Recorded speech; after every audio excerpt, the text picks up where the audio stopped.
지난주 수요 예배 때 나의 형통을 기뻐하시는 하나님이란 제목 아래 어떻게 하나님께서 우리를 형통케 하시는가 두 가지 단계 중에 첫 번째 단계인 관망 단계, 보고만 계시는 단계, 오늘 본문 시편 35편 17절 주여 어느 때까지 관망하려 하시나이까. 현대의 성경은 주여 어느 때까지 관망하려 하시나이까. 현대의 성경은 여호와여 언제까지 보고만 계시겠습니까?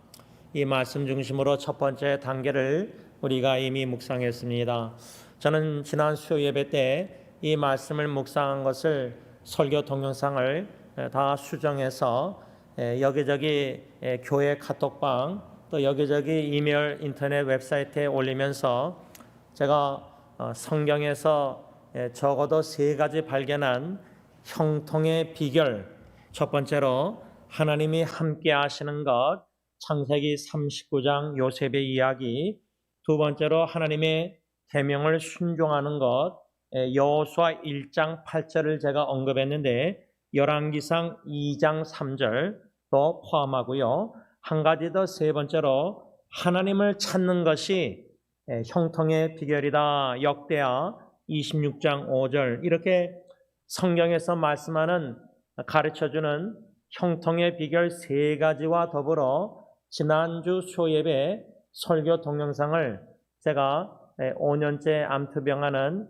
사랑하는 사촌 여동생 수정자매에게도 문자로 보냈습니다. 그랬을 때 사랑하는 사촌 여동생이 답변이 길게 왔는데 그 긴 답변 중에 무슨 내용이 있냐면 코테이션합니다. 한국말로 번역했는데 그분의 시간에 그분은 모든 것을 아름답게 만드실 것입니다. 그분의 시간이란 하나님의 시간인데 제 사촌 여동생이 5년째 암투병하면서 하나님의 때를 기다립니다 라는 말을 했다고 하는데 이 답변에 그분의 시간에 주님의 시간에 주님께서 모든 것을 그 모든 것에는 자기의 고통, 암투병 고통도 포함됐으리라 저는 생각합니다.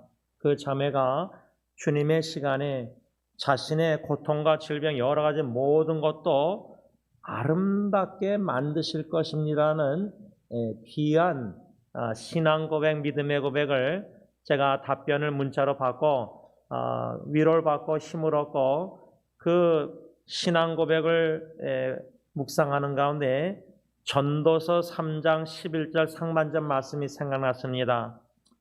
하나님이 모든 것을 지으시되 때를 따라 아름답게 하셨고, 그래서 제가 한 달에 한 번 매달 둘째 주일 오후 4시에 어르신들 가정예배 설교를 하면서 이 전도서 3장 10절 전도자 솔로몬 왕이 하나님께서 모든 것을 지으시되 때를 따라 아름답게 하셨다. 그 의미가 뭘까? 전도서 3장 11절 이 상반절 말씀 문맥을 보면 1절부터 8절까지 천하에 하나님께서 모든 것 지으신 것 목적이 있다고 하면서 2절부터 8절까지 한 5가지 때를 말씀하고 있습니다. 그 5가지 때 중에 2절 보면 태어날 때가 있고 죽을 때가 있으며 나무를 심을 때가 있고 뽑을 때가 있나니. 이 의미가 말씀의 의미가 뭘까? 어떻게 하나님께서는 모든 것을 하나님의 때에 아름답게 하시는가? 하나님의 주권 속에서 하늘에 이미 이루신 하나님의 뜻을 이 땅에 우리 통해 우리 가운데 이루실 때 하나님의 영광을 나타내심으로 하나님은 모든 것을 아름답게 하시는구나. 2절 전도서 3장 말씀으로 적용하자면 하나님의 주권 속에서 태어날 때 또 죽을 때 태어날 때도 하나님의 뜻을 이루시고 태어날 때도 또 하나님의 영광을 드러내시고 우리의 죽을 때에도 하나님의 선하시고 온전하시고 기뻐하신 뜻을 이루시고 하나님의 영광을 우리의 죽을 때의 죽음을 통해서도 나타내시면 그것을 통해서 하나님은 아름답게 하시는 하나님이시다. 이런 내용의 설교 말씀을 주일 오후에 전파한 것을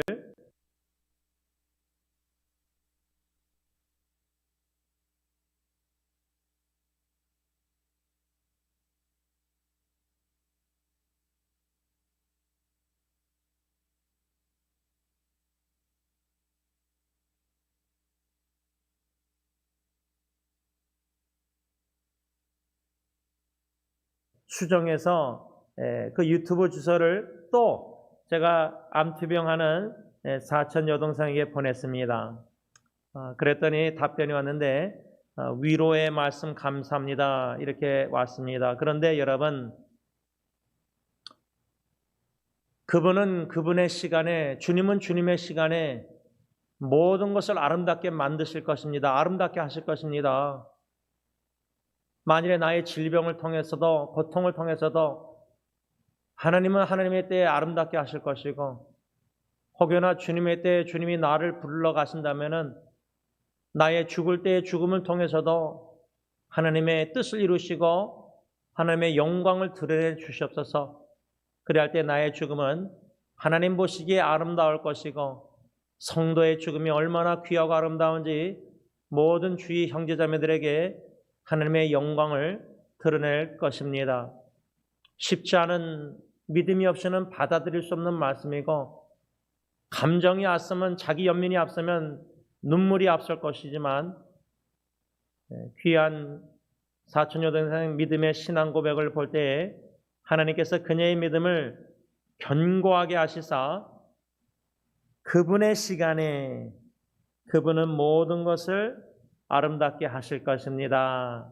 아멘입니다. 아멘입니다. 그저께도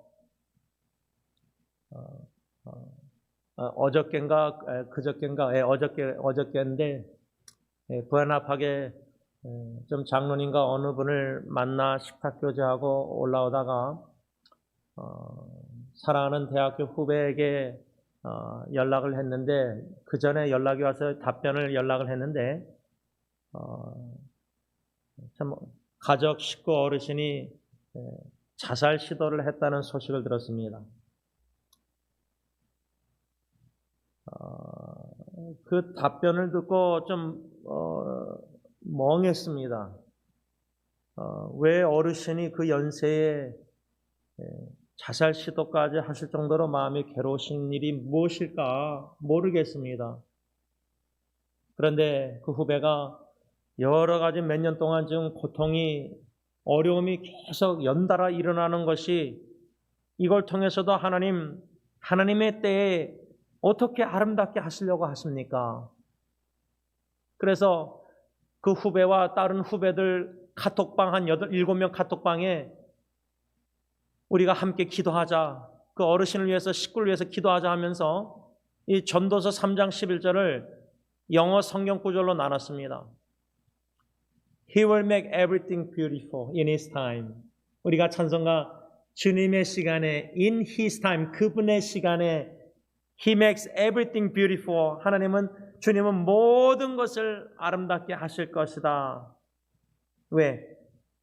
우리의 형통을 기뻐하시는 하나님은 우리를 사랑하시고 우리와 항상 함께 하시고 우리를 영원히 함께 하시고 떠나시지 아니하실 것이기에 우리는 심지어 인간의 눈으로 볼 때 연달아 일어나는 고통의 이 물결이 한 가정에 계속 쏟아질 때에도 하나님의 때에, 하나님의 시간에 형통케 하옵소서. 그러므로 아름답게 하옵소서. 하나님의 영광을 나타내옵소서.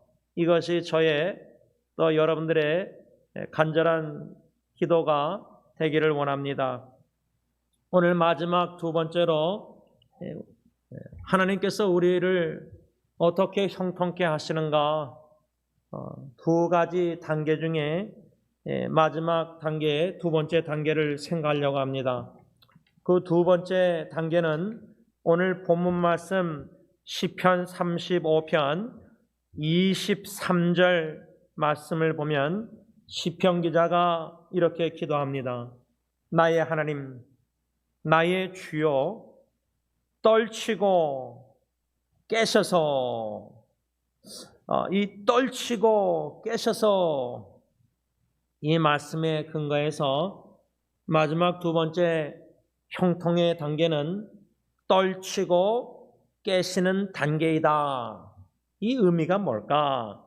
여기서 떨치고란 이 단어의 의미는 용기를 분발하시라 그런 뜻이고, 깨셔서라는 말은 자는 듯한 상태에서 일어나셔서 심판해 주시기를 원하는 말씀이다. 이렇게 박은선 박사님 주석했습니다. 여러분, 시편 기자처럼 우리가 까닭없이 우리를 미워하는 사람, 근데 까닭없이 미워하는 사람이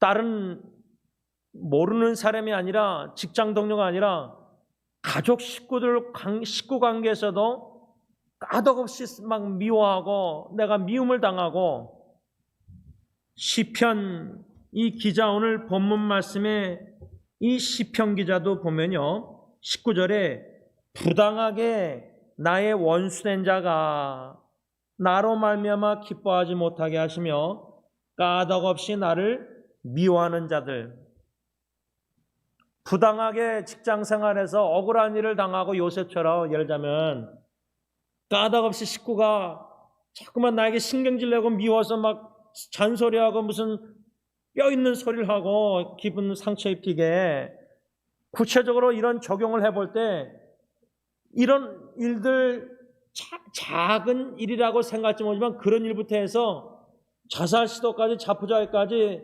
암투병까지, 생사갈림까지, 예기치 않은 자녀들의 정신질환까지 너무나 다양한 어려운 역경들이, 고통들이 우리 삶 속에 예상치 못하게 그냥 짬뽕처럼 계속 한꺼번에 터질 때에 얼마나 우리가 하나님을 간절히 찾고 살려달라, 구해달라, 도와달라, 치유해달라, 회복해달라, 참 눈물로 갈급하게 기도하는데, 관망의 단계, 주님이 보고만 계시고 분명히 보고 알고 계시는데 우리가 고통당하는 거 침묵하신다는 거예요.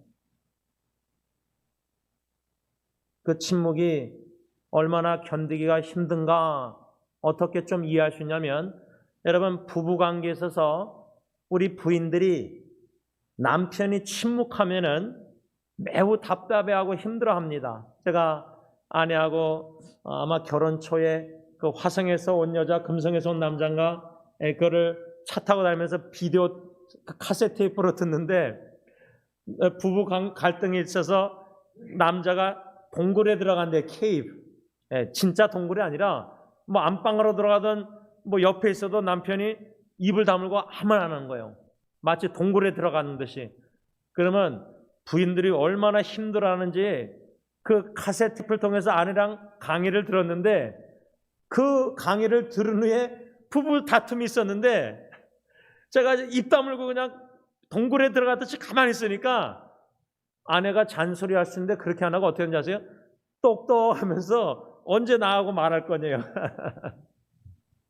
부부관계에 있어서도 남편이 침묵할 때 남편을 사랑하는 아내 입장에서는 답답하고 견디기가, 침묵이 1시간, 2시간, 하루 종일 그 부인 입장에서 견디기 힘들 거라 생각합니다. 그런데 하물며 부인이 너무 괴롭고 힘들어서 남편하고 대화하고 싶은데 남편이 침묵하면 너무 힘들듯이, 내가 지금 너무나 가정에 고통과 질병과 어려움이 있는데 하나님께 간절히 쏟아내고 토해내며 기도하는데 기도 응답이 없는 거예요.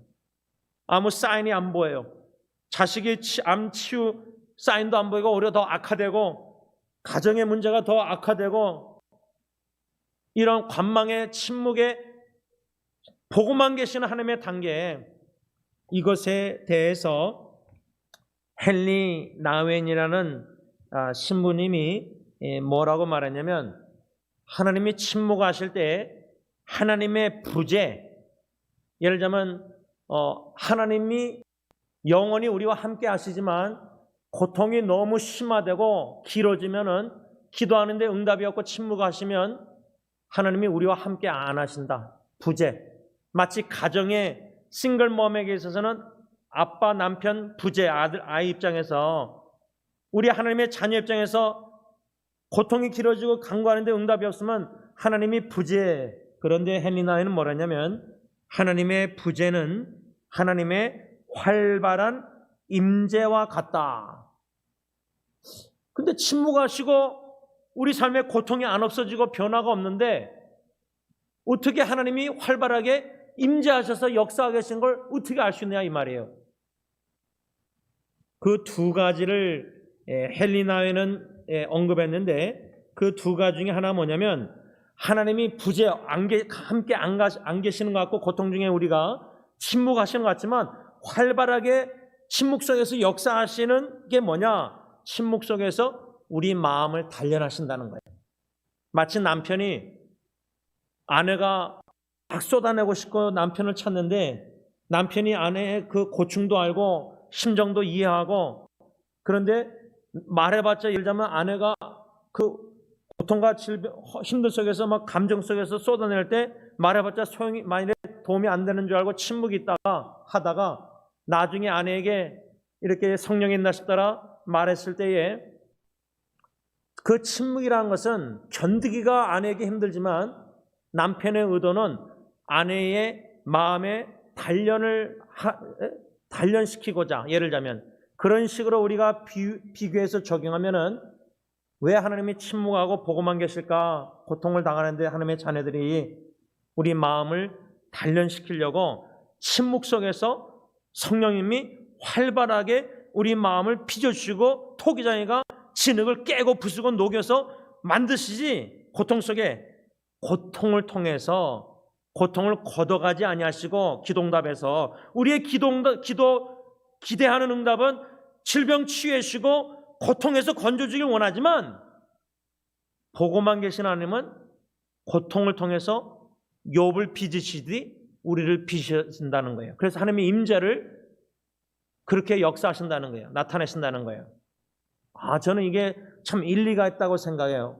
하나님의 부재 침묵이 활발하게 임재 역사하시는 게 마음을 단련시키시고자 우리 마음을 고통을 통해서. 두 번째로는 하나님은 오히려 우리 침묵 속에서 우리로 하여금 기도하게 만드신다. 이것은 우리가 이미 박윤선 목사님이 왜 하나님이 보고만 계시는가 관망하시는가 두 가지 유익을 얘기했는데, 첫째는 기도케 만드시고자, 즉 하나님만 의지케 만드시고자, 두 번째로 우리로 하여금 인내하며 연단, 예수님의 인격 성품을 닮아가게 하시고자 고통 중에 있는 우리 침묵하시고 보고만 계신다. 그런데 두 번째 단계에서 다윗의 시편 기자는 35편 23절에 하나님이여 나의 하나님이여 나의 주여 떨치고 깨셔서, 다시 말하면 용기를 분발하셔서 잠에서 자는 듯한 상태에 계시는 하나님 것 같은데 일어나셔서 깨셔서 심판해달라, 이런 기도를 드리고 있는 겁니다. 우리가 형통의 축복을 받는다 할 때, 형통의 복을 누린다 할 때, 형통은 하나님이 주실 때 그렇게 쉽게 우리가 받는 것이라 생각하지 않습니다. 다시 말하면 형통의 축복을 내려주심에 있어서 보고만 계시는 관망의 단계 고통 중에 있는 우리에게, 그러나 원수 까닭없이 우리를 미워하고 싫어하고 부당한 억울한 일을 우리 당하고 여러 가지 불공평한 이 땅에 여러 가지 어려움을 당하는 우리 의로운 의인들, 예수 믿는 우리들, 그 와중에 하나님의 심판을 시편 기자는 구할 때에 떨치고 깨셔서, 여러분 꼭 하나님이 침묵하니까 주무시는 것 같고, 그런데 시편 보면은 우리 하나님은 졸지도 주무시도 아니하고 우리를 눈동자같이 적자같이 지켜주신다. 그 말씀 저는 그대로 믿습니다.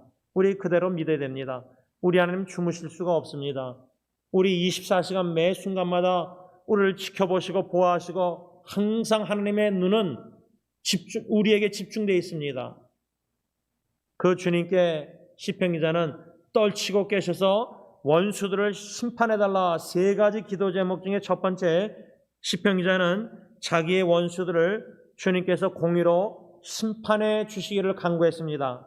24절, 25절 시편 35편 오늘 본문 보면 여호와 나의 하나님이여 주의 공의대로 나를 판단하사 그들이 시편 기자의 원수들이 나 시편 기자로 말미암아 기뻐하지 못하게 하소서. 그들이 마음속으로 이르기를 뭐요? 아하! 소원을 성취하였다 하지 못하게 하시며 우리가 그를 삼켰다 말하지 못하게 하소서. 이 기도의 의미는 뭐냐면 시편 기자 다윗이 하나님의 공의로운 심판을 간구하면서 다윗의 원수들이 다윗이 패망하고 망하는 것을 기뻐하고 자기들이 소원 성취했다 이런 말 못하게 해달라는 거예요. 원수들이 연합해서 우리를 공격하고 까닭없이 미워하고 싫어하고 함정을 파고 부당한 억울한 일을 우리 당하게 할 때 연합전선을 펴서 그들이 만일에 성공하면은 우리가 소원한 거 성취했다 얼마나 기뻐할 거예요, 원수들이. 그래서 다윗은 하나님 공의로운 심판을 내리셔서 원수들로 하여금 그렇게 기뻐하지 못하게, 소원 성취했다고 기뻐하지 못하게 해달라는 기도를 하나님께 드렸다는 거예요.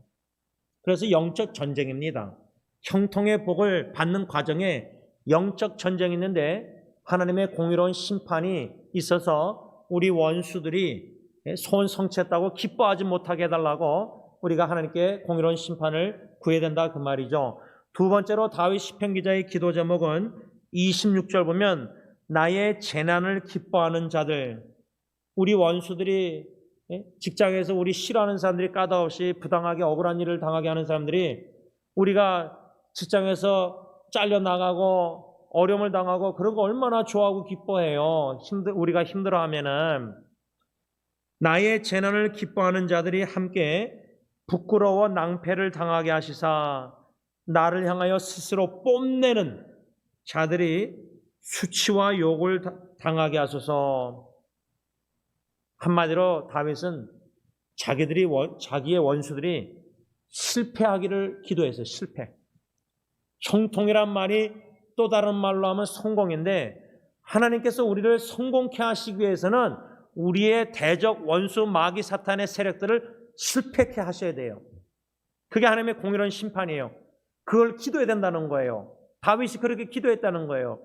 까닭없이 예수 안 믿는 사람들이 믿는 자들을 괴롭히고 수근수근하고 뒤에서 우리가 아무 잘못 없는데 오해해서 막 억울한 누명을 씌우고 그들이 실패 당하게 하나님 하셔서 그들의 성공 목적은 예를 들어 직장에서 우리를 쫓아내는 거예요. 그러면 하나님 그들의 목적을 실패케 하셔서 제가 직장을 계속 다닐 수 있도록 성공케 하옵소서, 형통케 하옵소서. 이런 구체적인 기도도 우리가 드릴 수 있지 않나 생각합니다. 마지막 세 번째로 다윗은 어떻게 기도했냐면 오늘 본문 27절 보시면 나의 의를 즐거워하는 자들이 기꺼이 노래 부르고 즐거워하게 하시며 그의 종의 평안함, 형통함을 기뻐하시는 여호와는 위대하시다 하는 말을 그들이 항상 말하게 하소서.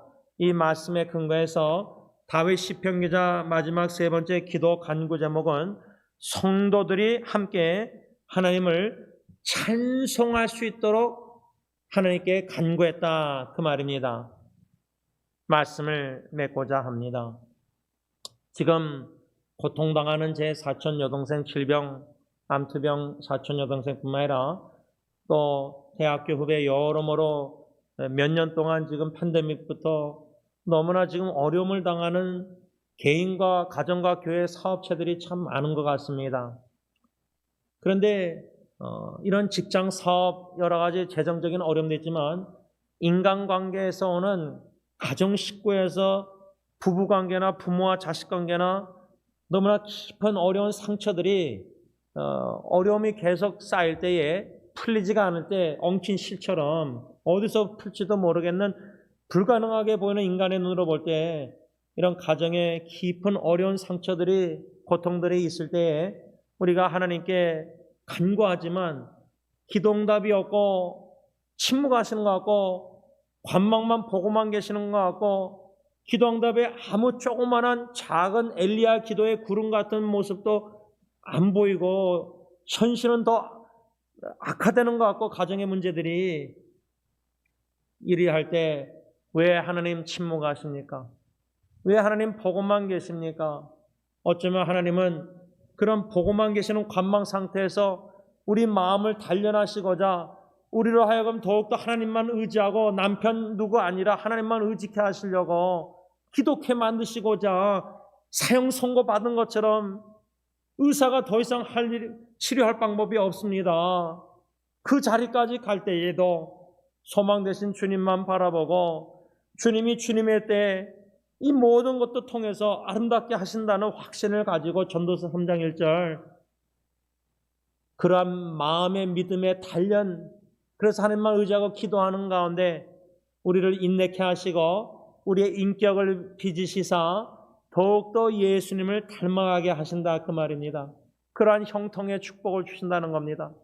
우리가 기대하는 형통은 재물이 많고 그런 건강 축복 그게 아니라 예수님을 닮아가는 인격의 변화의 형통의 복, 인내케 하는 형통의 복, 고난 중에서도 마음의 단련 속에 하나님을 더욱더 기도하는 기도자로 겸손한 자로 만드시는 형통의 복, 이런 형통의 복을 우리가 사랑하는 형제자매들의 믿음의 모습을 보면서 우리가 보고 배워야 되지 않겠습니까? 교훈을.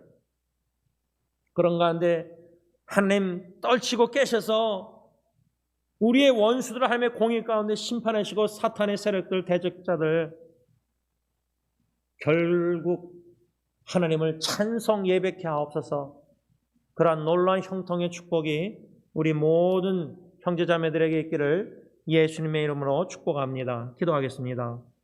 사랑의 주님, 우리 주의 극심한 고통 속에서도 참 보배로운 믿음을 하나님이 주셔서 어떻게 그런 큰 믿음으로 하나님께서 하나님의 때에 이 모든 것을 아름답게 하실 것입니다라는 귀한 믿음의 신앙 고백을 하게 하시는지 참 우리 하나님 멋지고 우리 하나님의 일하심이 역사하심이 흥미롭고 놀랍고 이해할 수 없는 측량할 수 없는 하나님이여 우리 삶 속에 일어나는 수많은 여러 가지 어려운 일들 그 고통 환경 속에서 주님만 믿음으로 바라보고 의지하며 기도하는 가운데 하나님 우리 마음을 신앙을 믿음을 더욱더 견고케 하시고 뿌리 깊은 신앙 예수 그리스도 복음에 깊이 박힌 믿음의 뿌리가 견고한 신앙인들로 만들어 주셨기만을 간절히 원하고 원합니다. 우리 대적들 원수들 또 마귀 사탄의 미혹과 유혹들 영적 전쟁에 있어서 심지어 나 자신이 나의 대적이 돼서 참 여러 가지 옛사람의 유혹에 넘어갈 때가 많지만 하나님께서 공의롭게 판단하시되 독생자 예수 십자가에 모든 형벌을 다 쏟아부시기까지 우리의 모든 죄를 사해 주시고 건져주시고 의롭다 하시고 구원해 주시고 하나님의 자녀로 삼으시고 그리스도 안에서 모든 영적인 축복을 이미 형통의 복을 주신 줄 믿고 감사함을 듭니다. 우리의 항상 함께 하시고 우리로 하여금 형통을 케하시고 기뻐하시는 우리 주님을 믿음으로 바라보면서 하나님의 때에 모든 것을 아름답게 하시사 하나님의 영광을 보므로 하나님께 찬양 경배하는 참된 예배자들로 우리 모두를 세워주시옵기만을 예수님의 이름으로 간절히 기도를 올리옵나이다. 아멘.